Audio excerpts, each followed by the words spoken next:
ഇതൊക്കെ നാംഡോക്കുമൈൻ്റെ ഗോൾഡ് എന്ന് പറഞ്ഞ വെറൈറ്റിയാണ്. ഇതിപ്പോൾ ഗോൾഡ് നമ്മൾ ഇതിപ്പോൾ ഈ പറഞ്ഞ പോലെ തന്നെ കളർ ഗോൾഡ് തന്നെയാണ് ഇത്.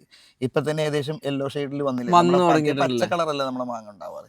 ഇതൊരു വൈറ്റിൽ നിന്ന് വിട്ടല്ലോ, ആ ആ. വൈറ്റ് പോലെ വന്ന് യെല്ലോയിലേക്ക് ചാടിയല്ലോ. പക്ഷെ നമ്മൾ ഇതൊക്കെ കവർ ഇടണം. അത് പല രീതിയിലും ആളുകൾ എന്താ പറയുക, ഒന്നും വിവരമില്ലാത്ത ആളുകൾ, തെറ്റിദ്ധാരണകൾ കുറെ വരുന്നുണ്ടല്ലേ?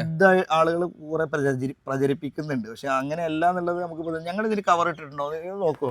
ഏതെങ്കിലും കവർ ഇവിടെ ഇട്ടിട്ടുണ്ടോ? ഒന്നിനും കവർ ഇട്ടില്ല, അതാണ് രസം. മിയാസിക്ക് ഉൾപ്പെടെ നമ്മളൊരു കവർ വിട്ടിട്ടില്ല. അതായത് ജെന്യൂനായിട്ട് നിൽക്കുന്ന കവർ ഒന്നും ചെയ്തില്ല. ഒക്കെ ഒരു പറമ്പിൽ എങ്ങനെ നിൽക്കും അതുപോലെ തന്നെ നിൽക്കുന്നത്. പക്ഷേ എന്നിട്ടും ആ കളറിലേക്ക് നമ്മൾ എത്തുന്നുണ്ട് പറഞ്ഞാൽ ഒറിജിനൽ ആണ് എന്നുള്ളതിനാണ്, നമുക്ക് ഒറിജിനൽ ആണെന്നുള്ളതിനുള്ളൊരു തെളിവാണ്. അപ്പോൾ ഇതിൽ ഈ ഒരു മാവിൽ ഇത് 3 മാങ്ങ, ഇവിടെ ഒരു 3 എണ്ണം, പിന്നെ നമുക്ക് ഇനി ഇവിടെ അതിൽ തന്നെയാണ് 4, അപ്പോൾ മൊത്തം 6, 7 മാങ്ങ. പിന്നെ അതിൻ്റെ ചോട്ട് നോക്കും, നേരത്തെ 1-2 എണ്ണമൊക്കെ പൊട്ടി വീഴുന്നതൊക്കെയാണ് അങ്ങനെ കിടക്കും. ഇതേ ബാച്ചിൽപ്പെട്ട തൈകൾ നമുക്ക് കൊടുക്കാനുണ്ട്. ഇതേ ബാച്ചിൽപ്പെട്ട തൈകളാണ് ഇപ്പോൾ നമ്മൾ താഴെ കാണിച്ചത്.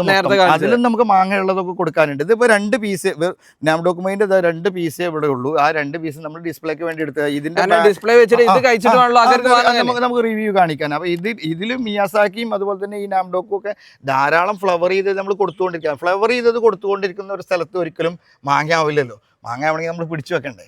അപ്പോൾ ഈ അതിൽ തന്നെ 1-2 എണ്ണമൊക്കെ ബാലൻസ് വന്നതാണ്, വേറെ ആളുകൾ ബുക്ക് ചെയ്തത് നമുക്ക് കൊടുക്കാൻ കഴിയാഞ്ഞിട്ടൊക്കെയാണ് ഇപ്പോൾ 1-2 എണ്ണം അതിൽ മാങ്ങ ഉള്ളത്. മറ്റേതൊക്കെ ചെറുതാണ്. മറ്റേ ഫ്ലവർ ആകുമ്പോൾ തന്നെ അത് വിറ്റ് പോവല്ലേ.